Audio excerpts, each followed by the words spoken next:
A paz do Senhor, aos meus irmãos em Cristo, a toda a igreja de Cristo, onde quer que esteja reunida.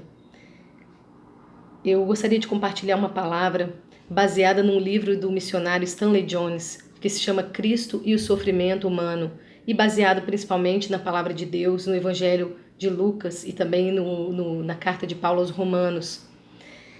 Se você tem uma Bíblia e quiser acompanhar comigo essa palavra, abra sua Bíblia. Eu creio que essa palavra vem do coração de Deus para o seu coração, para o meu coração, e é uma palavra extremamente significativa nos momentos que estamos vivendo de pandemia, de isolamento social, um momento de sofrimento para toda a humanidade. A primeira vez que Deus me deu essa palavra foi há mais ou menos pouco mais de 7 anos atrás, 8 por aí, quando a minha mãe estava em estado terminal. E Deus falou profundamente ao meu coração naquele momento através dessa palavra, pois minha mãe ainda era jovem, nós éramos extremamente amigas, foi um momento de muito sofrimento para mim, e esse livro e as palavras de Deus, que eu relatei aqui agora para vocês, me ajudaram demais naquele momento. Eu gostaria de compartilhar isso com todos vocês. Então, vamos lá. Se você tiver uma Bíblia, você pode abri-la em Lucas, capítulo 21, verso 8 a 19. Se você não tem uma Bíblia, ouça a palavra de Deus, eu vou ler com você. Diz assim: Disse então ele: Vede, não vos enganem, porque virão muitos em meu nome, dizendo: Sou eu, e o tempo está próximo. Não vades, portanto, após eles. E quando ouvires de guerras e sedições, não vos assusteis, porque é necessário que isso aconteça primeiro, mas o fim não será logo. Então lhes disse: Levantar-se-á nação contra nação e reino contra reino, e haverá em vários lugares grandes terremotos, e fomes e pestilências. Haverá também coisas espantosas e grandes sinais do céu. Mas antes de todas essas coisas lançarão mão de vós e vos perseguirão, entregando-vos às sinagogas e às prisões e conduzindo-vos às presenças de reis e presidentes por amor do meu nome. E vos acontecerá isso para testemunho. Proponde, pois, em vossos corações, não premeditar como a vez de responder, porque eu vos darei boca e sabedoria a que não poderão resistir nem contradizer, todos quantos se vos opuserem. E até pelos pais, irmãos e parentes e amigos sereis entregues e matarão alguns de vós, e de todos sereis odiados por causa do meu nome, mas não perecerá um único cabelo da vossa cabeça, na vossa paciência possuí as vossas almas. Amém. Preste atenção a essa história, meu irmão. 2 homens estão sentados num avião. Ao primeiro é dado um paraquedas e dito que ele deve colocá-lo nas costas para melhorar seu voo. Ele fica meio confuso e pensa como que isso pode ajudar no seu voo. Parece um absurdo, mas depois de um tempo ele resolve experimentar para ver o que acontece. E ao colocar o paraquedas nas costas, ele sente o peso sobre os seus ombros. Ele tem dificuldade para sentar direito, para relaxar. E até uma aeromoça, quando vai dar um cafezinho para ele, por causa do atrapalhamento ali do paraquedas nas costas, o cafezinho cai e queima a pele dele. Então ele percebe que aquele paraquedas nas costas não iria ajudar o voo dele. Pelo contrário, os outros passageiros começaram a rir dele. E ele finalmente não aguenta mais. Ele se levanta da sua poltrona, desprende o paraquedas e o joga no chão. Desilusão e rancor enchem o coração daquele homem. Ele se sente enganado, porque para ele lhe contaram uma grande mentira, pois colocar o paraquedas nas costas não garantiu um voo mais confortável. Ele ficou revoltado com as pessoas que deram aquele paraquedas para ele, fazendo passar por tamanha humilhação. E vai demorar até que outra pessoa consiga convencê-lo a colocar o paraquedas de novo. Ao segundo homem é dado um paraquedas, mas lhe dizem que ele deve colocar o paraquedas porque a qualquer momento terá que saltar de um avião a uma altura de 7.600 metros. O segundo homem coloca o paraquedas apenas para escapar do salto iminente. E ele sabe o que aconteceria sem o paraquedas, ele morreria. Então, com o paraquedas, ele tem paz e alegrias firmados no seu coração, sabendo que está salvo da morte certa. Por saber disso, ele consegue suportar a zombaria dos outros passageiros e sua atitude em relação aos que lhe deram paraquedas é de gratidão. Essa história é contada por 2 evangelistas americanos, Ray Comfort e Kirk Cameron, e nos ajuda a fazer um paralelo com o que estamos pregando e ouvindo sobre o reino de Deus hoje em dia, sobre Jesus hoje em dia. Coloque o Senhor Jesus nas suas costas, na sua vida. Ele vai te dar paz, amor, alegria, realização, prosperidade financeira, uma família tranquila, amorosa, felicidade duradoura na terra. Em outras palavras, Jesus é um paraquedas que vai melhorar o seu voo. Então o pecador responde ao apelo e coloca o Jesus na vida dele para ver se isso é verdade. E o que ele obtém? Aquilo que Jesus disse que aconteceria com os discípulos: provações, tribulações, perseguições, os outros passageiros, as outras pessoas rindo e zombando dele, da fé dele, como nesse texto que lemos no Evangelho de Lucas. Na passagem do Evangelho de Lucas, Jesus nos diz claramente que o sofrimento viria sobre a terra, incluindo sobre nós, cristãos. Mas antes de analisar essa passagem, é preciso estabelecer que há duas espécies de mal. Um mal interior, que provém da escolha da nossa vontade, esse mal se chama pecado. O outro proveniente do exterior, do meio social, da natureza, a este vamos chamar sofrimento. Jesus nos ensina que o fato de uma pessoa sofrer não quer dizer necessariamente que ela tenha pecado. Mas o pecado também traz sofrimento, a gente sabe. Bom, então voltando a Lucas, de acordo com essa passagem, há 9 sofrimentos preditos nas últimas palavras que Jesus dirigia aos seus discípulos. O primeiro é o sofrimento proveniente da confusão nos princípios religiosos. Ele diz: muitos virão em meu nome dizendo, sou eu e também chegou a hora. Não o sigais. Essa é uma fonte de sofrimento porque ninguém pode ser feliz com a incerteza no seu íntimo. Nós precisamos estar firmados nas nossas crenças e valores. O segundo sofrimento é proveniente de guerras e conflitos na sociedade. Jesus diz: quando ouvirdes falar de guerras e revoluções, não vos assusteis. O terceiro é o sofrimento proveniente de calamidades físicas na natureza, como terremotos. Hoje estamos vivendo o efeito da ação descuidada do homem sobre a natureza ao longo de séculos. Terremotos, maremotos, tsunamis, aumento do nível do mar, tempestades, enchentes. O quarto é o sofrimento proveniente de doenças e enfermidades físicas. Haverá epidemias, é o que diz a palavra. E, quinto lugar, sofrimento proveniente de dificuldades econômicas. Haverá fome. Sexto, proveniente dos semelhantes. Lançarão mão de vós e vos perseguirão. Sétimo, sofrimento proveniente das autoridades religiosas e seculares. E vos perseguirão, entregando-vos às sinagogas e aos cárceres. Oitavo, sofrimento proveniente da vida no lar, e sereis entregues até por vossos pais, irmãos, parentes e amigos. Conflitos entre marido e mulher, pais e filhos, por causa de valores do evangelho, da fidelidade ou infidelidade a Deus. Nono, sofrimento proveniente da união com Cristo. De todos sereis odiados por causa do meu nome, porque o cristão, ele perturba a frivolidade dos homens, pela grandeza dos objetivos de Cristo e do cristão que está em Cristo. Então, por que sofremos? Porque Deus não poupa os cristãos. Então, o sofrimento, em primeiro lugar, ele faz parte da dinâmica da vida. Nós aspiramos às coisas espirituais, mas nós dependemos ainda de uma carne corruptível para viver. Em segundo lugar, o cristão incomoda o inimigo. Em terceiro lugar, eu quero que você imagine se as leis do universo fossem diferentes para bons e maus. Seria o caos.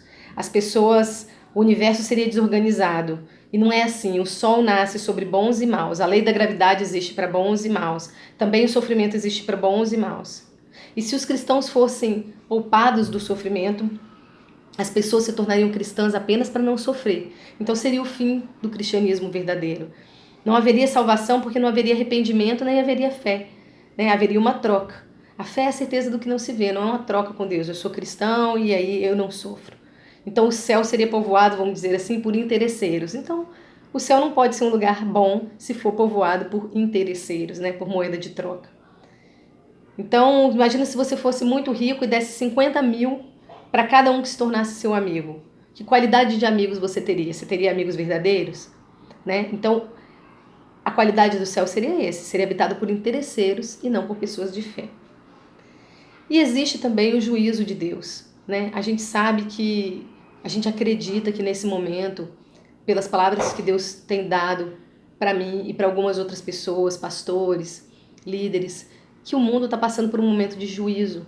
O mundo pecou, Nós pecamos, nós como sociedade capitalista, exploratória, que explora o outro. Nós como sociedade brasileira, a terra do jeitinho brasileiro, a terra do se dar bem, da imoralidade, né, do carnaval, de cada um faz o que quer. O mundo tá assim, o mundo caminha assim. E em toda a história bíblica a gente vê que num determinado nível de pecado, Deus, ele diz basta, né? Estava assistindo recentemente, ontem, uma pregação da Igreja Batista da Lagoinha dizendo a mesma coisa. E é isso, a gente viu em Sodoma e Gomorra Deus dizendo um basta, né? E a gente viu isso através da história em vários outros momentos. E esse também é uma raiz de sofrimento. O juízo de Deus por causa do nosso pecado, do pecado coletivo, do pecado individual, do pecado como nação, do pecado como humanidade, como mundo. Né? Na época de Noé, Noé falava e as pessoas viviam, davam-se casamento, comiam, como se nada tivesse acontecendo, como se nada fosse acontecer. Até que um dia veio o dilúvio e pegou essas pessoas de surpresa, mas elas tinham sido avisadas. Assim, ao longo de toda a história, os profetas vêm avisando ao povo de Deus sobre o pecado, vêm avisando as nações sobre o pecado, sobre o juízo de Deus, sobre a justiça de Deus, sobre as leis de Deus. Mas nós, como humanidade, infelizmente, nos voltamos as nossas costas para Deus. E nós sofremos consequências disso e acreditamos que a pandemia do coronavírus seja uma consequência disso. Bom, mas deixando de lado agora a questão do porquê sofremos, vamos para que sofremos. Para que sofremos? Essa pergunta é a mais importante. E Jesus diz, e vos acontecerá isso para testemunho. É o que diz a palavra de Deus que nós lemos. O sofrimento virá como uma oportunidade para nós despertarmos e testemunharmos. Então Jesus diz, olha, pega esse limão e faz uma limonada, como a gente diz, né, nas nossas palavras. Tome essas coisas ruins e transforme em testemunho da sua fé. Então não somente passe pela dor, suporte a dor, reclame da dor, que a murmuração ela não é uma coisa de Deus, mas tenha uma postura ativa diante da dor. Exercite sua fé, procure superar o sofrimento, peça a Deus livramento para você, para sua família, para o mundo durante esse processo doloroso, mas use-o para impactar a vida das pessoas ao seu redor, para que elas conheçam a Deus através da sua vida. Pois é na fornalha que se discerne quem é crente de quem não é, porque é muito mais fácil glorificar quando tudo vai bem. Então, temos também a questão da conversão e da alegria.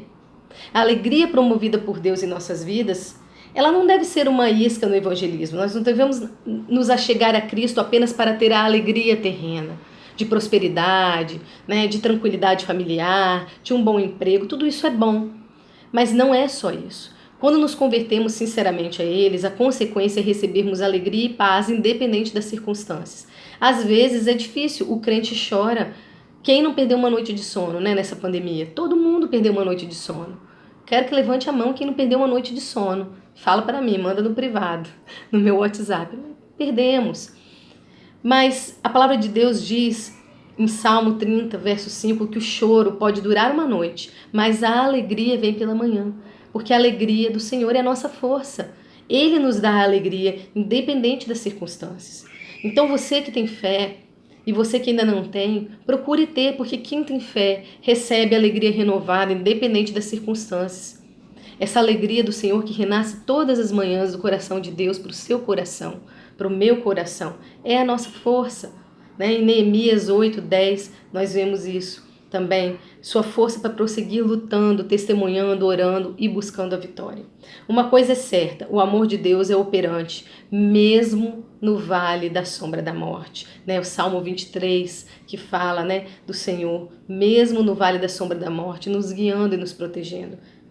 É o salmo mais conhecido do mundo, mais citado no mundo, e ele pode ser uma realidade na minha vida e na sua vida, nesse momento que estamos atravessando de vale da sombra da morte.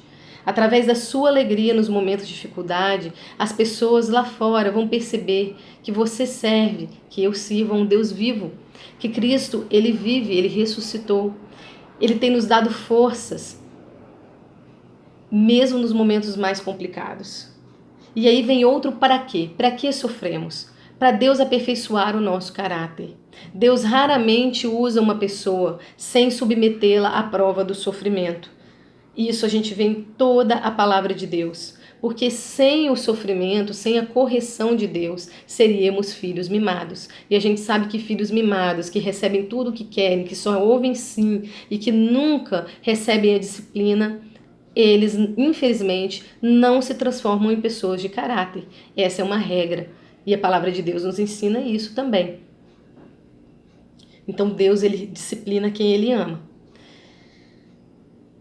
Bom, Jesus começa o seu ministério aonde? Jesus, que era Jesus, com a prova no deserto. Com a prova no deserto, ele é tentado no deserto. Em Mateus 4:1, a gente vê, além de outras passagens na Bíblia. E termina como? Com a ressurreição. Após enfrentar a cruz, com a ressurreição. Vamos falar um pouco do autor do livro, Cristo e o Sofrimento Humano? Stanley Jones. Ele é um bom exemplo. Stanley Jones, ele era metodista e ele foi considerado um dos maiores missionários de todos os tempos. Ele disse: no íntimo reconhecemos que o objetivo da vida é o caráter e não a felicidade, e que esta apenas lhe constitui a consequência. Contudo, sem a possibilidade de haver dor, não estamos certos de que o caráter possa ser aperfeiçoado, possa ser alcançado. E esse homem, ele soube o que é sofrer. Ele foi acometido por um derrame. Ele perdeu a capacidade de articular as palavras. Ele perdeu os movimentos, mas ele não deixou de fazer a obra missionária. Quando ele não podia falar, ele escrevia livros cristãos. Quando não podia escrever, mas tinha voz, ditava para alguém que compreendesse a sua fala desarticulada. E para surpresa de todo mundo, inclusive dos médicos, Stanley Jones ficou curado. Mas não foi para surpresa de Jesus, porque foi Jesus que impetrou a cura. Em sua trajetória missionária, ele ganhou pessoas das mais variadas nações para Jesus, da Índia, da China, do Japão, até Gandhi, o presidente dos Estados Unidos na época, ele influenciou. E foi Stanley Jones também quem disse: quando estivermos sendo carbonizados no fogo do sofrimento, devemos compreender que o divino artista nos está preparando para sermos instrumentos do seu propósito. De fato, amados, a tribulação deveria levar o verdadeiro crente para ainda mais perto do Salvador. Mas milhares de crentes, e nós às vezes também, perdemos a paz e até mesmo a comunhão quando passamos por turbulências. E isso porque às vezes nós nos deixamos crer em um evangelho que não está centrado em Deus, mas está centrado no homem e nas necessidades diárias de cada um de nós e imediatas, que são válidas, mas não são tudo na vida. Muitos da nação judaica também pensavam assim. É por isso que quando Jesus proclamou sua mensagem, resumida em seu sacrifício de amor na cruz, muitos não compreenderam e o consideraram maldito e até hoje esperam o Messias, não creram que ele é o Messias. Porque acreditavam que o Messias viria como um guerreiro forte, valente, que ia matar todo mundo, derrubar os poderes seculares de dominação ao povo hebreu, e não foi assim que aconteceu. Jesus veio trazer um reino que ele supera em muito as necessidades desse mundo secular. É o reino de Deus. É a vida após a morte. Parece bom demais para ser verdade, né? Mas é verdade. Jesus disse: eu vou e vou vos preparar morada. Para isso basta a gente aceitá-lo como nosso suficiente e único Senhor e Salvador. Porque só Ele pode nos salvar. Lembra-se do nosso primeiro passageiro no voo turbulento? O que ele faz? Ele tira o paraquedas, que simboliza o Senhor Jesus Cristo. E não é para menos, prometeram amor, alegria, paz, prosperidade, dinheiro, tranquilidade, emprego, uma cobertura, um carrão do ano, se ele colocasse Jesus na vida dele. Mas Jesus não prometeu isso. E não foi isso que aconteceu. Tudo que ele obteve foi humilhação, afastamento das pessoas que achavam que ele era ridículo e tribulação. Porque o avião continuou passando por turbulência. E o paraquedas não trouxe a ele um voo menos turbulento ou mais confortável. Sua mágoa é dirigida àqueles que lhes deram as boas novas. E agora ele está pior do que antes. Porque ele acha que deu uma chance para Jesus e o que conseguiu foi uma decepção. Então temos mais um desviado em milhares. Mas e quanto ao segundo passageiro? Para ele foi dita a verdade, que o paraquedas, Cristo, o salvaria na hora da queda, não durante o voo, não da tribulação do voo. Salvaria da morte, salvaria do julgamento divino, né? Salvaria do inferno. Independente se ele passasse por momentos alegres ou tristes, né? Ele seria salvo. da ira, vamos dizer, de Deus pelo juízo de Deus, porque Deus é justo e Deus se ira com o pecado. Então ele estaria salvo do pecado e das consequências desse pecado se ele se arrependesse do pecado e colocasse Jesus na sua vida e seguisse a Jesus, aceitando como o único, suficiente Senhor e Salvador. Então ele colocou aquele paraquedas, e mesmo que os outros passageiros rissem dele, ou uma aeromoça derramasse café sem querer nele, ele podia sentir a dor da queimadura, ele poderia ficar aborrecido, triste. Mas a alegria viria pela manhã, porque ele saberia que ele não colocou o paraquedas para melhorar o voo, mas para salvar sua vida no dia do juízo final, para salvar a sua vida da morte e do inferno.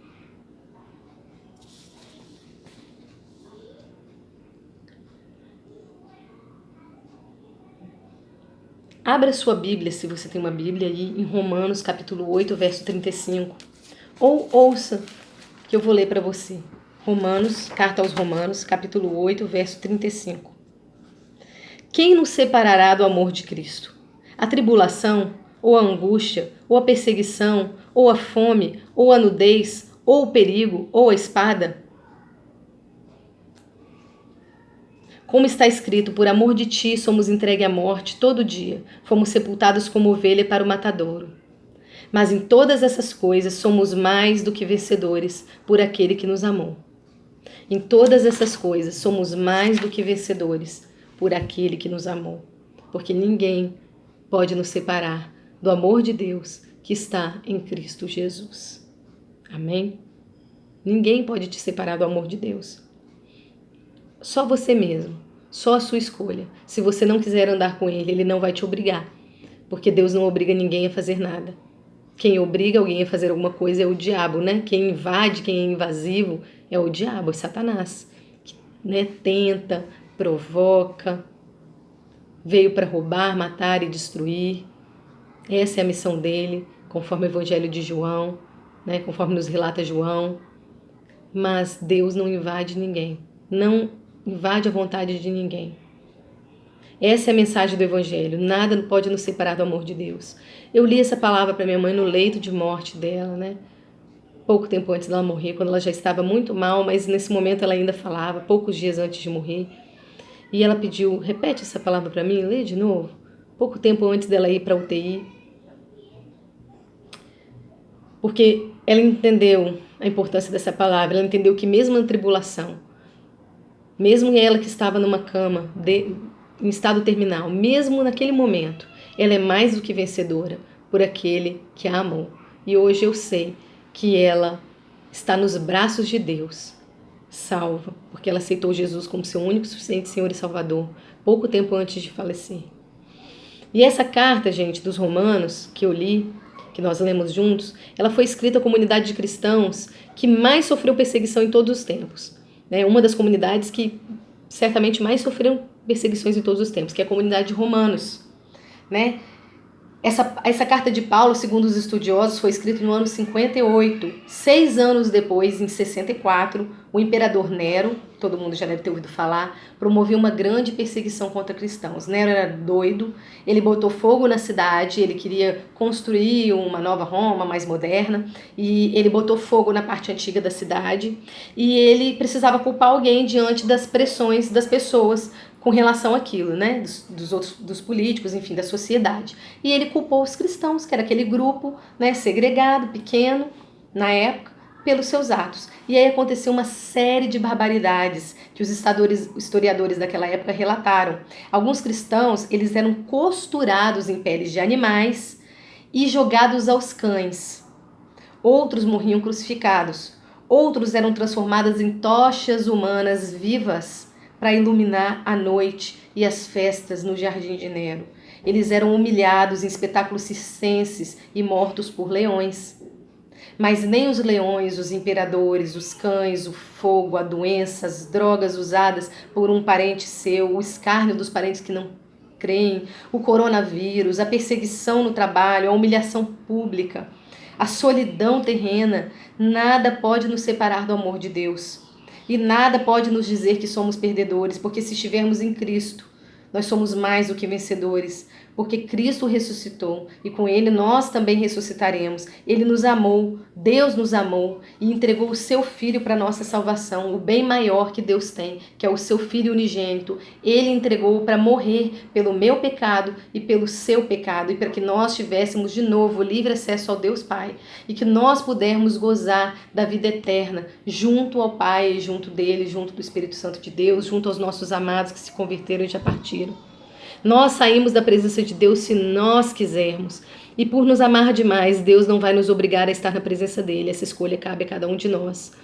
Mas se você sente que se afastou da comunhão de Deus, fique atento. A igreja, embora esteja hoje fechada, a igreja não é algo físico. Eu sou igreja, você é igreja. Lá é um lugar de culto, de adoração. É importante estarmos lá para cultuar e adorar a Deus. Mas você que crê no Senhor Jesus como seu Senhor e Salvador, você que o recebeu, Ele faz morada em você e você se torna uma igreja, uma pedra viva da igreja de Deus. Você é a noiva de Cristo, uma comunidade da igreja verdadeira, uma igreja invisível que a gente nem sabe onde está. Está aqui, está na China, está nos Estados Unidos, está na Índia, está em todo lugar. E nós todos somos membros de um só corpo, que é o corpo de Cristo.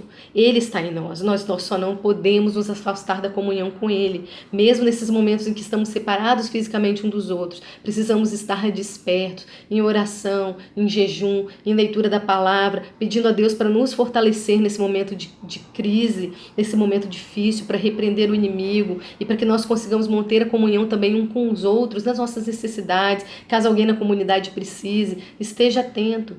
Dê um ombro amigo, uma palavra amiga. Precisamos fazer isso. Porque se afastar da comunhão é perigoso. Você já viu como na vida selvagem, né, como o leão, como ele faz para caçar, né, para agarrar um antílope? Ele dispersa o bando. Ele dispersa o bando, porque quando um antílope está sozinho, eles atacam e matam. Porque se todos eles juntos, o bando inteiro unido, é muito mais difícil de atacar. Não dá, né? É uma manada de herbívoros e o carnívoro lá tentando pegar.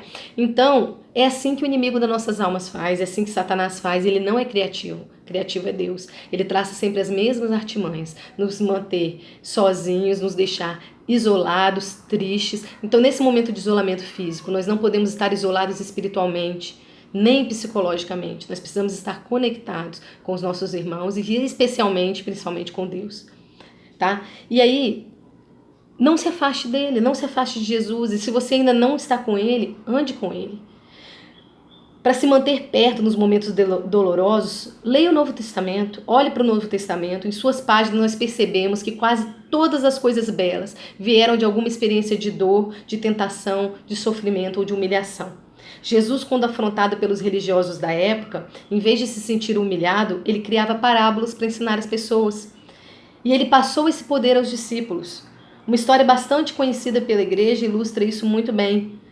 Pedro e João se dirigiam ao templo, quando um homem sentado à porta formosa pediu esmolas.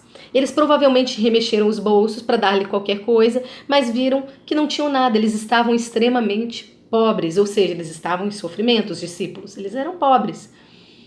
E eles falaram, olha, se eu tivesse algo, eu até te daria, mas eu não estou apto nesse momento a te dar nada. E aí estar inapto nesse momento a dar uma esmola àquela pessoa da porta formosa trouxe um bem maior àquele pedinte.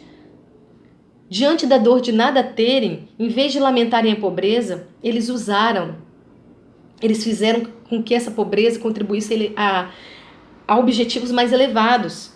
E disse Pedro, não tenho prata nem ouro, olha o sofrimento da pobreza, mas o que tenho, perdão, isso eu te dou.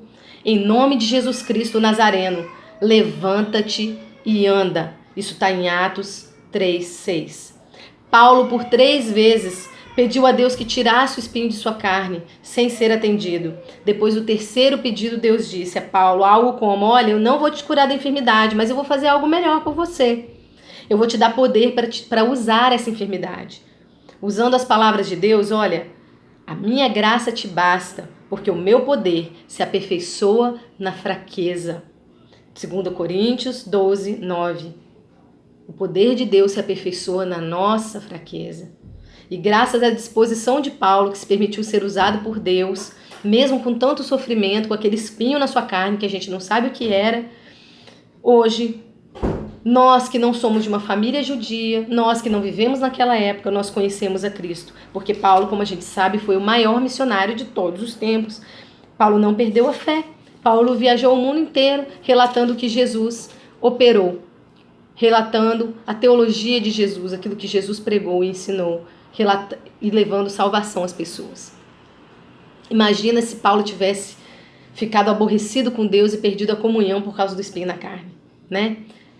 E é justamente nessas exceções, quando Deus mantém o espinho na carne, quando Deus de milagres resolve não solucionar certos problemas ou parece demorar em fazê-lo, é que muitos de nós perdemos a fé. Mas se nós crermos como Paulo, que por vezes Deus cura, por vezes não cura, por vezes é rápido, por vezes não é rápido como nós queremos, né? Rápido no sentido da nossa urgência, do que nós queremos. E ao que não curar ou demorar em fazê-lo, assim o faz no interesse de um bem mais alto, então podemos aceitar essa recusa ou essa demora como sendo a sua vontade tanto quanto a cura. Pois ou ele solucionará o nosso problema, e nós devemos clamar por isso sempre, claro, ou nos dará poder para usá-lo em testemunho. Vamos sair mais fortes, em nome de Jesus. Então o segredo para suportar os momentos de dor e sofrimento é fé e testemunho. Fé para suportar o sofrimento, sabendo que em todas as coisas, na saúde, na perseguição, na doença, na pobreza, na prosperidade, nós somos mais do que vencedores, como fala Romanos 8,37. E porque sabemos que por trás da cruz está a ressurreição, e se sofremos com Cristo, com Ele ressuscitaremos. O seu diferencial como cristão, e o meu também, não está no fato de nós sermos poupados do sofrimento, mas no fato de conseguirmos transformar o sofrimento em testemunho e ter fé sempre, mesmo quando tudo à nossa volta diz que não. Porque todas as coisas cooperam para o bem daqueles que amam a Deus. Romanos 8:28. As coisas em si podem não ser boas, mas quando elas fazem parte de propósitos elevados, consagrados, quando são convertidos em testemunho e fé, cooperam para o bem. Então, irmão, irmã, e você que ainda não crê, mas eu creio que em breve você crerá. Pense nisso. Exercite a sua fé, mesmo que ela seja do tamanho de um grão de mostarda. A minha mesmo não é muito grande, mas eu sei que Deus opera na minha pequena fé. Amém? Deus opera na pequena fé. E mesmo que eu tenha uma fé pequenininha e que minha fé às vezes vacila, Deus opera na minha fé. Então Ele opera na sua também. Né? A gente não está aqui para dizer, nossa, como eu sou uma pessoa de fé. Não. Todos nós sofremos, todos somos impactados por essas notícias tristes que estão acontecendo. Mas Deus opera na nossa fé. Mesmo que ela esteja abalada, mesmo que ela seja pequena, não se sinta um perdedor. Com Cristo você é mais do que vencedor, porque se você crer, você vai ressuscitar com Ele. E Ele vai te sustentar nos momentos de dificuldade. Continue exercitando a sua fé. Como a viúva inoportuna da parábola, que pedia todos os dias para o juiz julgar a causa dela ao favor dela. E esse juiz, mesmo sendo mau, ele agiu em favor da viúva para deixar de ser importunado. Para a viúva parar de encher a paciência dele, ele agiu em favor dela. Quanto mais Deus que nos ama não vai agir ao nosso favor?